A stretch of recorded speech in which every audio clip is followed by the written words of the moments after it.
Shalom. Shalom. Shalom. Shalom. Ada sukacita? Amin. Haleluya, luar biasa. Kita boleh ada di rumah Tuhan ini. Ini semua karena anugerah Tuhan. Amin. Amin. Saat ini kita mau siapkan hati kita. Kita berikan yang terbaik untuk Tuhan kita yang luar biasa. Dia memberikan kemerdekaan. Dia memberikan kemenangan atas hidup kita. Dan kita mau katakan, tak usah takut. Saat ini kita mau masuk doa terlebih dahulu. Bapa yang baik, terima kasih Tuhan buat kasih-Mu yang luar biasa. Sungguh Tuhan, Engkau Allah yang dahsyat. Sungguh Engkau Allah yang luar biasa. Engkau Allah yang ajaib Tuhan, yang tidak pernah meninggalkan kami. Saat ini Tuhan, kami mau siapkan hati kami. Kami mau siapkan hati kami untuk memuji Raja di atas segala Raja. Tuhan, ambil alih Tuhan ibadah ini dari awal, pertengahan, hingga akhirnya. Kami siap bersorak-sorai bagi-Mu Tuhan. Biar segala pujian, hormat, kemuliaan hanya bagi nama-Mu, Raja di atas segala Raja. Biar segala pujian, kami berdoa dan mengucap syukur. Haleluya. Supaya percaya katakan amin. Haleluya. Terima kasih Tuhan. Kami tidak pernah takut Tuhan di saat Kau bersama dengan kami ya Bapa. Kami tidak pernah khawatir Tuhan, karena Kau ada bersama dengan kami. Terima kasih Tuhan.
Saudara yang kasih dalam nama Tuhan Yesus Kristus, pada tanggal 4 Agustus 2023 kita mendengarkan firman Tuhan tentang perpuluhan dan ketaatan.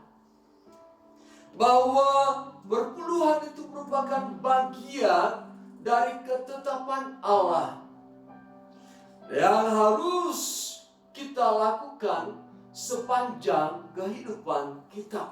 Kita perhatikan Maleakhi pasal 3 ayat 6 sampai dengan 12.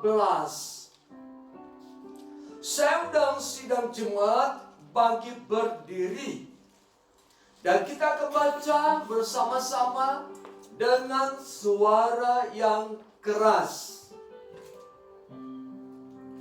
Artinya bacanya jangan berbisik-bisik, keluarkan suara sekeras-kerasnya.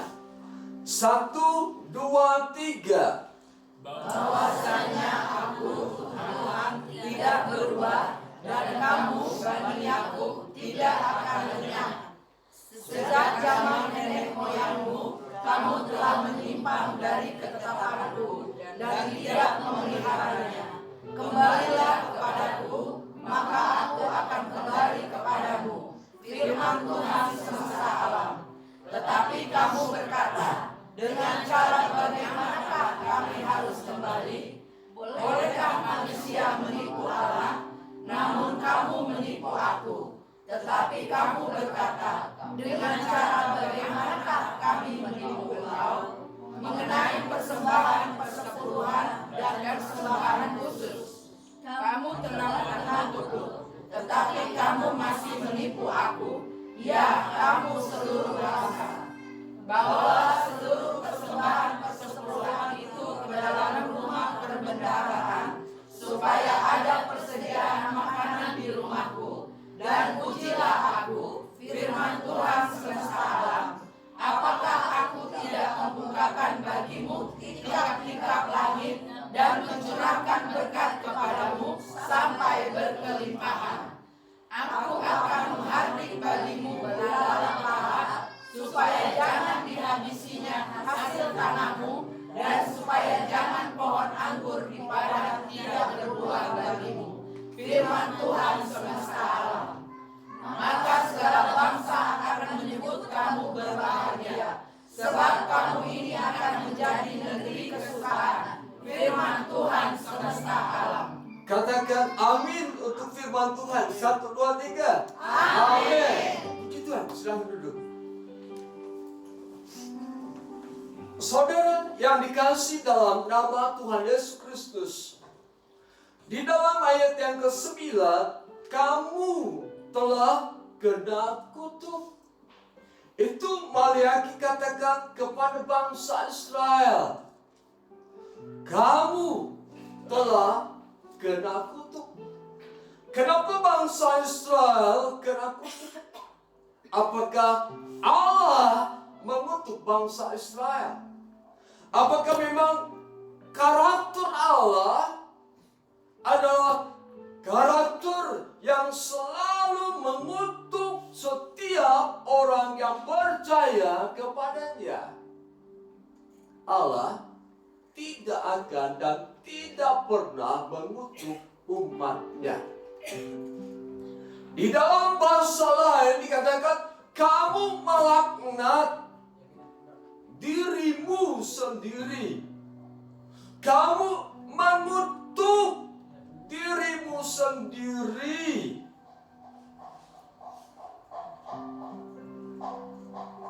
Mengapa bangsa Israel dikatakan mengutuk dirinya sendiri? Karena dia tidak mau dengar-dengaran dan melakukan firman Tuhan.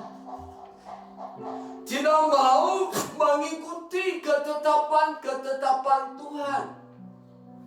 Nah, pada saat mereka tidak mau mengikuti ketetapan Tuhan, maka perbuatan mereka mendatangkan kutuk atas diri mereka, mendatangkan kesusahan, mendatangkan penderitaan, mendatangkan kesengsaraan, mendatangkan kegagalan demi kegagalan dalam kehidupannya.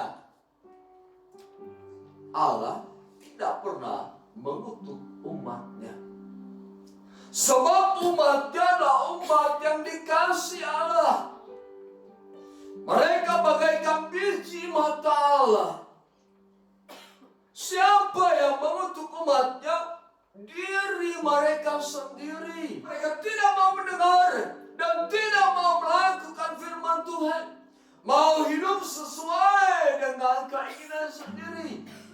Mau hidup sesuai dengan konsep yang ada di pemikirannya sendiri. Tidak mau hidup dipimpin oleh Tuhan. Tidak mau hidup sesuai dengan perintah-perintah Tuhan. Jelas, perbuatan kita itulah yang menentukan kehidupan kita. Allah bekerja lewat perbuatan yang kita perbuat. Apa yang kita tabur itu yang akan kita tuai. Firman Allah katakan, kamu telah kena kutuk. Hai Israel, kamu sudah hidup menderita, sengsara, berkesusahan, kamu hidup dalam kemiskinan.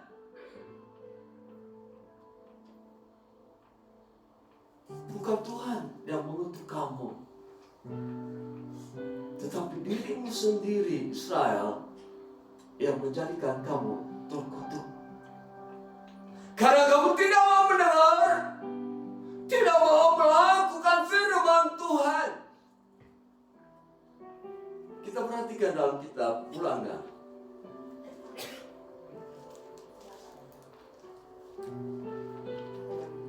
Ulangan pasal 28.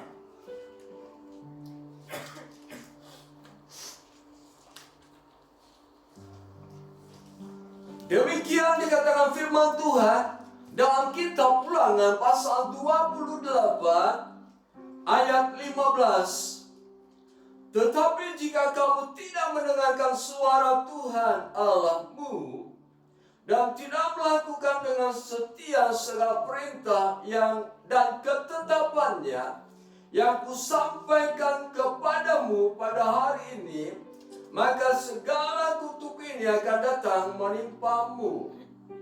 Kemudian di dalam ayat yang ke-45, segala kutuk itu akan datang ke atasmu, memburu dan menimpa kamu, sampai kamu punah, karena kamu tidak mendengarkan suara Tuhan Allahmu, serta tidak berpegang pada perintah dan ketetapan yang diperintahkannya kepadamu. Jadi dengan kata lain, Israel menderita. Israel hidup susah, sengsara, mengalami kemiskinan yang luar biasa, karena mereka tidak mendengarkan suara Tuhan dan tidak berpegang kepada firman Tuhan. Mereka tidak melakukan firman Tuhan. Akibat perbuatan mereka, apa yang mereka tabur, itu juga yang mereka tuai. Nah, pada saat mereka hidup dalam kesusahan, kesengsaraan, kemiskinan yang luar biasa, firman Allah juga berkata kepada mereka. Mari kita perhatikan Maliaki pasal 3. Maliaki pasal 3 ayat yang ke-9. Kamu telah kena kutuk, tetapi kamu masih menipu aku, hai kamu seluruh bangsa. Jadi pada saat Israel tidak mau mendengarkan firman Tuhan dan tidak mau melakukan firman Tuhan, mereka dalam keadaan terkutuk. hidup dalam kesusahan, penderitaan, kesengsaraan, dan kemiskinan. Ketika mereka berada dalam demikian, mereka pun menipu Allah. Menipu artinya menutupi perbuatan yang salah. Bolehkah manusia menipu Allah? Tentu tidak boleh manusia menipu Allah. Tetapi Israel berkata, aku tidak akan mengembalikan milik Tuhan. Dia berdiam diri dan dia berkata, tidak ada yang tahu. Tidak ada orang yang tahu apakah aku melakukan firman Tuhan atau tidak. Tetapi jelas bahwa Tuhan yang memerintah adalah Tuhan yang berfirman kepada bangsa Israel, adalah Tuhan yang maha tahu. Saudara yang dikasih dalam nama Tuhan Yesus Kristus, apapun yang kita perbuat, baik sebagai seorang hamba Tuhan, seorang aktivis, seorang pemberita Injil, apa yang dia perbuat semua diketahui oleh Tuhan. Tidak ada yang dapat disembunyikan di hadapan Tuhan. Israel berpikir, aku tidak melakukan firman Tuhan. Tidak ada yang tahu. Tapi Tuhan tahu tentang apa yang dia perbuat. Tuhan tahu dan dia berkata, hai segala bangsa, hai bangsa Israel, engkau tidak memegang perintahku. Artinya Tuhan tidak hanya tahu pribadi lepas pribadi, bahkan secara keseluruhan bangsa Israel, Tuhan tahu. Di dalam firman Tuhan, kamu telah kena kutuk, tetapi kamu masih menipu aku, hai kamu seluruh bangsa. Artinya di dalam kesusahan yang sedang kamu alami, di dalam kesengsaraan yang sedang kamu alami, justru di sana juga kamu berbuat dosa kepada Allah. Justru dalam keadaan demikian kamu tidak sadar. Dalam keadaan terkutuk kamu tidak sadar. Kamu tidak memiliki keinginan untuk melakukan perubahan. Kamu tidak menginginkan suatu pertolongan Tuhan untuk mengubah kehidupanmu. Malah kamu menutupi kesalahanmu di hadapan Tuhan. Malah kamu melakukan perbuatan-perbuatan yang menurut dirimu Tuhan tidak tahu. Tetapi sesungguhnya aku tahu apa yang kau perbuat.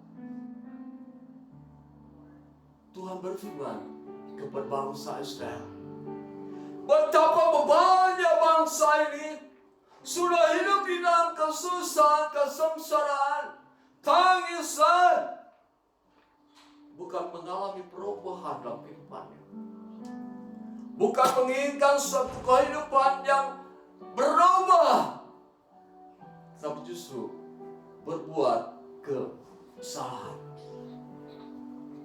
Saudara yang dikasih dalam nama Tuhan Yesus Kristus,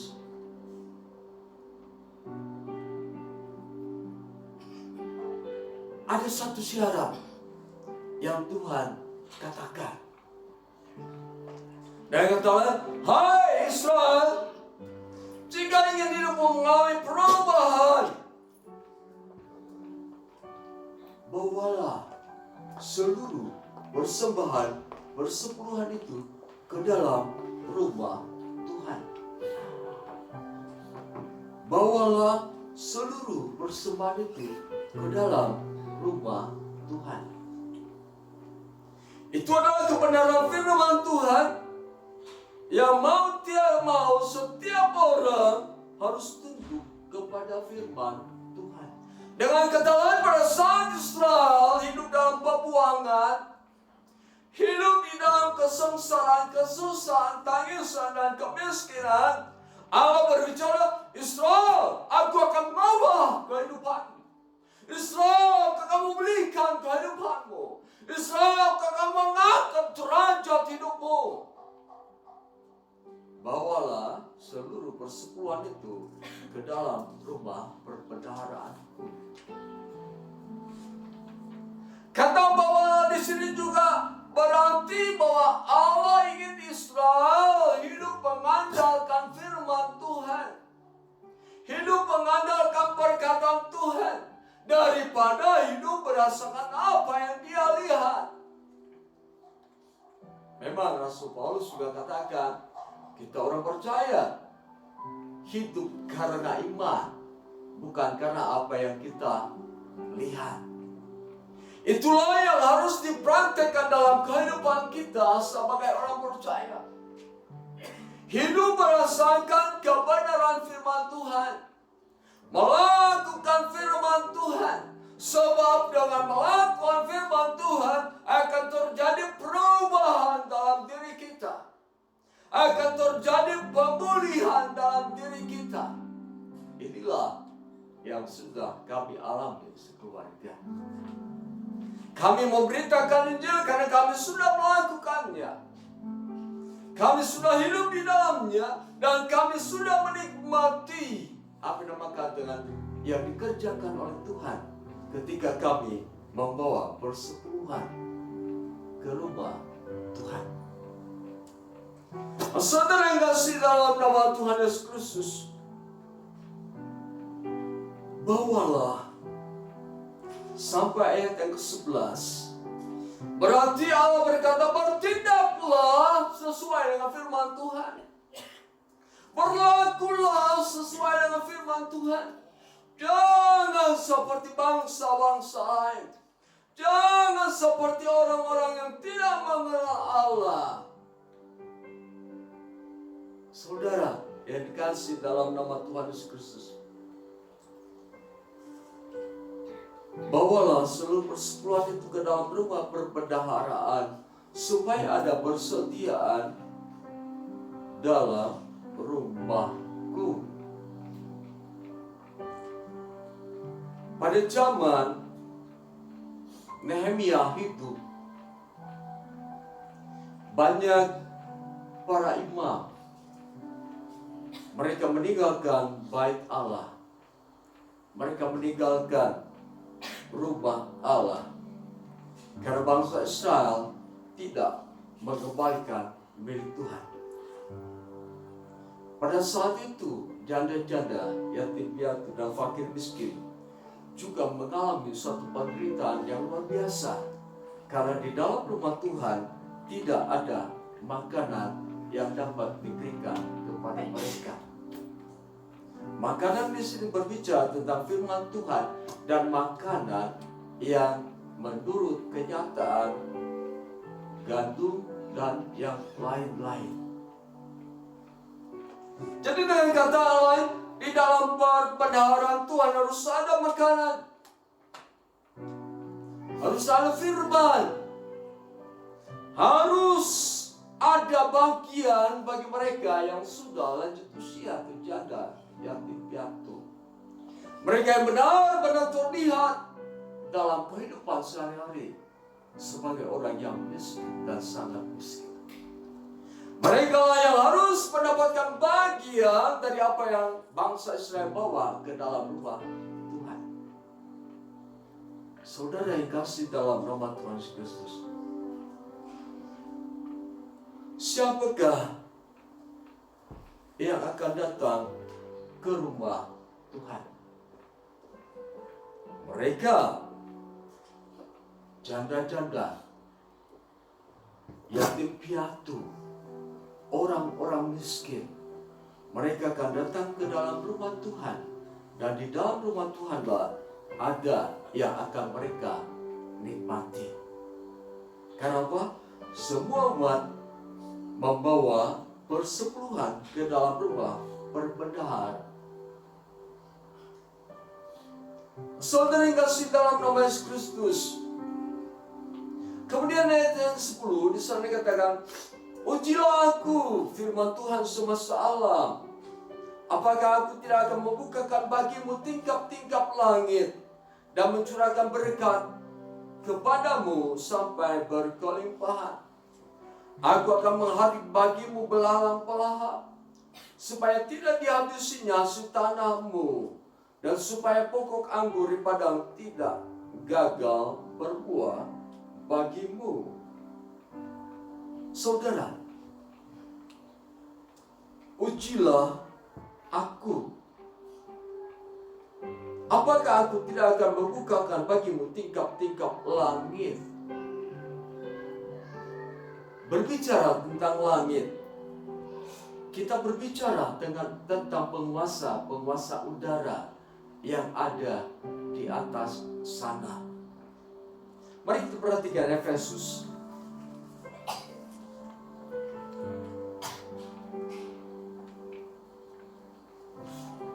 Efesus pasal 6 ayat yang ke-12. Demikian dikatakan firman Tuhan, karena perjuangan kita bukanlah melawan darah dan daging, tetapi melawan pemerintah-pemerintah, melawan penguasa-penguasa, melawan kuasa-kuasa dunia yang gelap ini, melawan roh-roh jahat yang di langit. Jadi Allah ingin mencurahkan berkat, Allah ingin melimpahkan berkat pada setiap umatnya, tetapi di langit sana ada roh jahat, ada setan, penguasa udara yang menutup sehingga berkat Allah tidak sampai kepada umatnya. Kalau di dalam kitab Ulangan pasal 28, karena mereka tidak hidup sesuai firman Tuhan, langit yang di atas bagaikan tembaga. Artinya manusia tidak bisa mengubah keadaan di atas. Manusia tidak bisa merubah tembaga yang di atas supaya langit terang benderang. Itu hanya bisa dilakukan oleh Allah.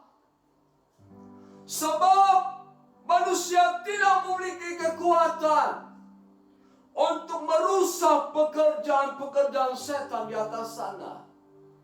Manusia tidak memiliki kemampuan untuk menghancurkan kuasa setan di sana.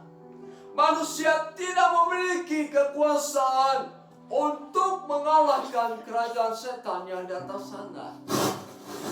Sebab itu Allah berbicara berbangsa Israel, aku akan membuka tingkap-tingkap langit. Aku akan membuka pintu-pintu langit. Dengan kata lain, tidak ada kuasa setan, tidak ada kuasa iblis, tidak ada kuasa roh jahat yang bisa menahan berkat Allah untuk turun dalam kehidupan orang percaya. Sebab Allah mempunyai kuasa untuk menghancurkan pekerjaan setan yang ada di atas sana, supaya berkat Allah dicurahkan bagi setiap orang yang percaya kepadanya. Kalau di dalam ejaan yang lama atau bahasa-bahasa yang lain, aku akan mencurahkan berkat kepadamu. Artinya berkat yang kita terima tidak sempat kita taruh. Artinya kita menerima berkat yang ini belum sempat kita taruh, sudah datang lagi berkat yang lain. Artinya tangan kita tidak sempat menaruh berkat Allah. Terus datang kepada kita.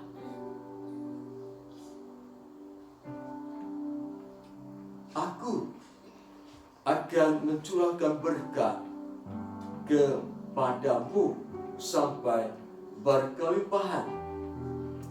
Kemudian dikatakan juga ayat 11, aku Aku akan mengharik bagimu belalang pelahap, supaya tidak dihabisinya hasil tanahmu. Di dalam bahasa yang lain, aku akan mengutuk belalang. Aku akan melaknat belalang, supaya dia tidak berkuasa atasmu. Supaya dia tidak berkuasa terhadap pekerjaanmu. Supaya dia tidak berkuasa atas kesehatanmu. Supaya dia tidak berkuasa menentukan kesengsaraan dalam kehidupanmu. Aku akan melaknat belalang itu. Aku akan melaknat belalang itu. Jadi tidak ada kekuasaan lain, kekuatan lain yang bisa merusak kehidupan kita. Sebab dilaknat, dikutuk oleh Allah. Apapun yang akan datang merusak kehidupan kita akan dikutuk oleh Allah. Sehingga perusak itu tidak memiliki kemampuan untuk merusak kehidupan kita. Perusak itu tidak memiliki kemampuan untuk mengacaukan kehidupan kita. Sebab dikutuk oleh Allah. Saudara yang dikasihi dalam nama Tuhan Yesus Kristus, kemudian supaya tidak dihabisinya hasil tanahmu. Artinya jerih payah kita tidak sia-sia. Apa yang kita perbuat dijadikannya berhasil. Kemudian dikatakan supaya pokok anggur di padang tidak gagal berbuah bagimu. Firman Tuhan semesta alam. Ini berbicara tentang makanan dan minuman. Ini berbicara tentang hasil bumi. Ini berbicara tentang apa yang mendatangkan keuntungan bagi kita. Semuanya akan dikerjakan oleh Tuhan. Yang hanya yang harus kita lakukan adalah melakukan firman Tuhan. Ada orang berkata, persembahan persepuluhan merupakan cara seseorang untuk menyogok Tuhan, supaya Tuhan memberkati kehidupannya. Perpuluhan adalah cara seseorang menyuap Tuhan, supaya Tuhan melimpahkan berkat atasnya. Bukan. Perpuluhan bukan alat untuk menyogok Tuhan, supaya kita diberkati Tuhan. Perpuluhan bukan satu alat yang dinamakan dengan menyuap Tuhan, supaya kita diberkati Tuhan. Tetapi perpuluhan itu merupakan suatu bentuk di mana Allah bekerja untuk mengubah kehidupan kita. Allah tidak perlu disogok oleh kita. Allah tidak perlu disuap oleh kita. Sebab pemazmur berkatakan, dunia dan segala isinya adalah milik Tuhan. Apa yang kita miliki, ini adalah milik Tuhan. Hanya sebagian kecil, 1/10-nya, itu milik yang harus kita kembalikan kepada Tuhan.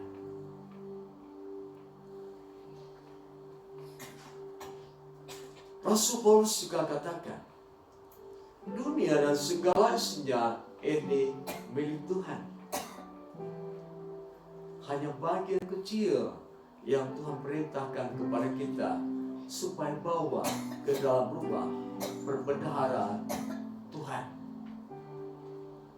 Hanya bagian yang kecil saja. Saudara yang kasih dalam nama Tuhan Yesus Kristus, dikatakan pada ayat yang ke-11 bagian akhir, firman Tuhan semesta alam. Di dalam kitab Maliaki, perkataan Tuhan semesta alam diucapkan sebanyak 20 kali.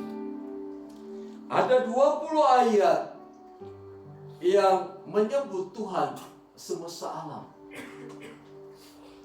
Dengan kata lain, Israel, kamu akan hidup mengalami perubahan.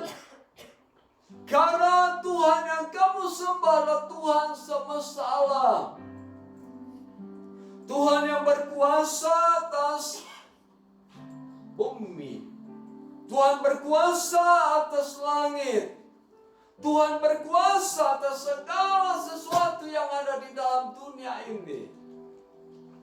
Itulah yang ingin Tuhan katakan kepada bangsa Israel. Dengan kata lain, hai Israel, akulah yang menentukan kehidupanmu. Tetapi lewat kehidupanmu yang taat kepada firman Tuhan, aku yang akan mengerjakan semuanya itu. Dengan kata lain, kita hanya menabur, dan menabur. Tuhan yang mengerjakan taburan kita. Tuhan yang mengerjakan benih-benih yang kita tabur. Tuhan yang mengerjakan semua itu. Inilah yang dikatakan kekristenan yang hidup tanpa pergumulan. Karena apapun yang dia kerjakan dijadikan berhasil. Tidak mengalami kegagalan dalam kehidupannya. Inilah yang dinamakan dengan kehidupan yang Tuhan katakan, akulah Tuhan semesta alam. Aku bisa menggerakkan apapun yang ada di ujung dunia untuk datang kepadamu. Aku bisa menggerakkan segala sesuatu yang baik dari ujung-ujung dunia untuk datang kepadamu. Aku bisa menggerakkan apa yang kau inginkan untuk datang kepadamu. Aku bisa memberikan apa yang kau minta supaya kau menikmati apa yang kau minta. Saudara, Salomo pernah berkata, ada orang yang mengumpulkan kekayaan, tetapi tidak memperoleh karunia untuk menikmati kekayaan. Artinya dia kerja mati-matian. Dia kerja istilahnya banting tulang siang sampai malam. Ini hari sudah bangun bekerja lagi, tetapi dia tidak menikmati hasil pekerjaannya. Tetapi berbeda dengan orang yang melakukan firman Tuhan. Berbeda dengan orang yang berpegang pada ketetapan-ketetapan Tuhan dan melakukannya. Dia tidak akan mengalami pekerjaan yang berat. Dia tidak akan bergumul untuk mendapatkan sesuap nasi. Dia tidak akan bergumul untuk mendapatkan kenaikan gaji. Dia tidak akan bergumul untuk kemajuan usahanya. Dia tidak usah bergumul untuk mendapatkan sesuatu yang baik. Dia tidak usah bergumul untuk mendapatkan sesuatu yang dia inginkan. Dia tidak usah bergumul untuk menikmati apa yang dia inginkan. Karena apa? Tuhan membukakan tingkap-tingkap langit. Tuhan membukakan pintu-pintu langit yang asal tertutup oleh kuasa kegelapan, yang asal ditutup oleh setan, ditutup oleh kejahatan-kejahatan, ditutup oleh roh-roh jahat, supaya orang percaya datang kepada Tuhan. Tuhan, mana berkat yang kau berikan kepadaku? Tuhan menyediakan berkat bagi kita. Tuhan menyediakan kesuksesan bagi kita. Tuhan menyediakan kelimpahan bagi kita. Tetapi ada yang menutup langit. Ada yang menutup berkat Tuhan, sehingga tidak sampai kepada kita. Satu yang Tuhan katakan, kembalikan milik Tuhan, maka aku akan membukakan tingkap-tingkap langit. Perubahan akan terjadi, pemulihan akan terjadi, dan kalau Tuhan berjanji, Dia akan menepati setiap janjinya. Mari, saudara yang kasih dalam nama Yesus Kristus, hiduplah berdasarkan iman, bukan berdasarkan apa yang kita lihat, bukan berdasarkan apa yang kita miliki. Hiduplah berdasarkan iman. Masa depan kita harus kita lihat berdasarkan iman. Masa depan kita sesuai dengan firman Tuhan. Masa depan yang penuh dengan harapan. Kehidupan kita penuh dengan damai sejahtera. Lihat firman Tuhan. Walaupun pada saat ini mungkin kita sedang mengalami kesusahan, tapi lihatlah masa depan kita sudah dikatakan oleh Tuhan. Nah, kalau kita sekarang berkata, saya sudah melakukan itu, tetapi sepertinya langit tetap tertutup. Doakan firman Tuhan. Doakan janji-janji Tuhan. Doakan terus sampai realita Tuhan terjadi. Artinya begini, Tuhan kan berfirman kepadaku, kalau aku mengembalikan milik Tuhan, maka tingkap-tingkap langit akan dibuka. Engkau akan mencurahkan berkat bagiku. Segala apa yang kau kerjakan akan dijadikan berhasil. Engkau akan memberi tanpa aku berjerih lelah. Engkau akan memberi tanpa aku bergumul. Doakan itu sampai realita Tuhan terjadi. Sebab Tuhan berkuasa untuk menukar keadaan kita. Tuhan bisa berkuasa menukar kemiskinan menjadi kelimpahan dalam kehidupan kita. Tuhan bisa menukar kegagalan dalam diri kita menjadi keberhasilan. Tuhan bisa menukar kesehatan kita yang tidak baik menjadi baik. Proses yang terbaik dalam kehidupan kita berasal dari Tuhan. Dan kalau kita ingin melihat yang terbaik Tuhan berikan kepada kita, dan kita ingin nikmati segala sesuatunya yang dari Tuhan, kerjakanlah firman Tuhan. Mari taati firman Tuhan. Hidup berdasarkan firman Tuhan. Apapun yang Tuhan perintahkan, belajarlah untuk rendah hati. Belajarlah untuk mempercayai Tuhan. Belajarlah untuk berserah kepada Tuhan. Belajarlah untuk meyakini bahwa apa yang Tuhan janjikan itu pasti terjadi. Jangan ada ganjilan dalam kehidupan kita. Jangan ada ganjilan dalam hati kita terhadap firman Tuhan. Jangan, saudara. Tidak akan terjadi firman Tuhan dalam kehidupan kita kalau ada ganjilan dalam diri kita. Tidak akan terjadi dalam diri kita ketika kita tidak mau melakukan firman Tuhan. Hanya satu, firman Tuhan akan digenapi dalam kehidupan kita ketika kita melakukan apa yang Tuhan perintahkan. Haleluya. Biarlah Tuhan menolong kita untuk berlaku taat kepada Tuhan dan melakukan perintah Tuhan dengan penuh sukacita, damai sejahtera. Itu sudah menjadi bagian dalam kehidupan kita.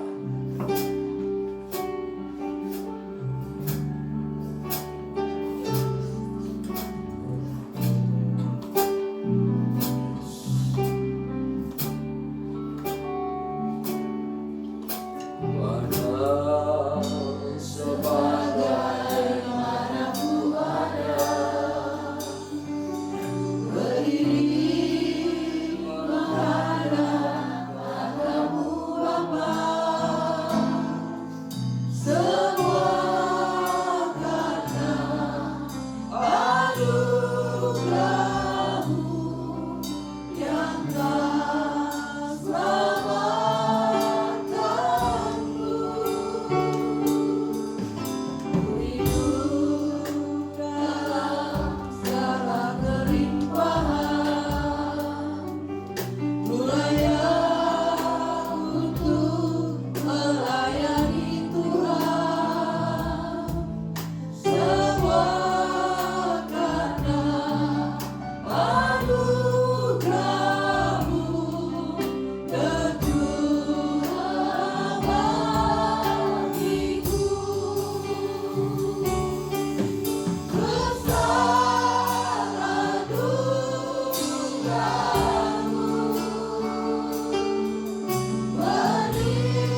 percayai bahwa kita ada sebagaimana kita ada pada siang hari ini adalah anugerah dan berkat yang daripada Tuhan.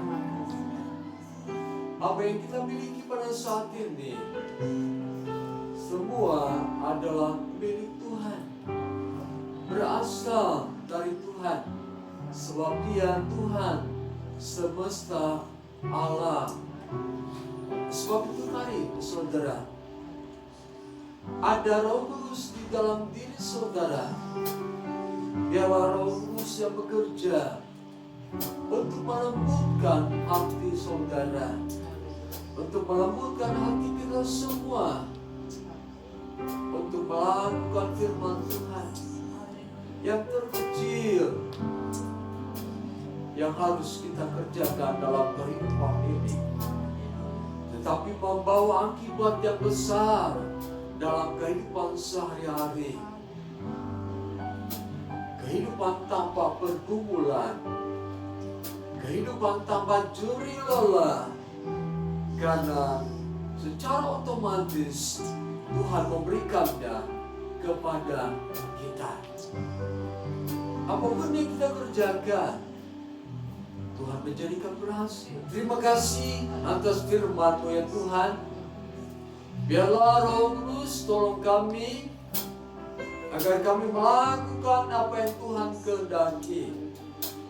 Kami yakin percaya perintah Tuhan adalah perintah yang berlaku sepanjang umur kami. Perintah Tuhan kekal untuk selama-lamanya. Dan Tuhan juga yang memberikan kemampuan bagi kami untuk melakukan, untuk mengerjakan perintah-perintah. Saudara yang dikasihi dalam nama Tuhan Yesus Kristus, terimalah damai sejahtera anugerah berkat dari Allah pencipta langit dan bumi laut segala isinya. Kasih karunia dari Tuhan Yesus Putra Allah yang tunggal, kekuatan penghiburan pertolongan dari Allah Roh Kudus menyertai kita mulai saat ini sampai kedatangan Yesus Kristus yang kedua kali ke dalam dunia ini. Dalam nama Tuhan Yesus kami berdoa. Haleluya, amin. Ku yakin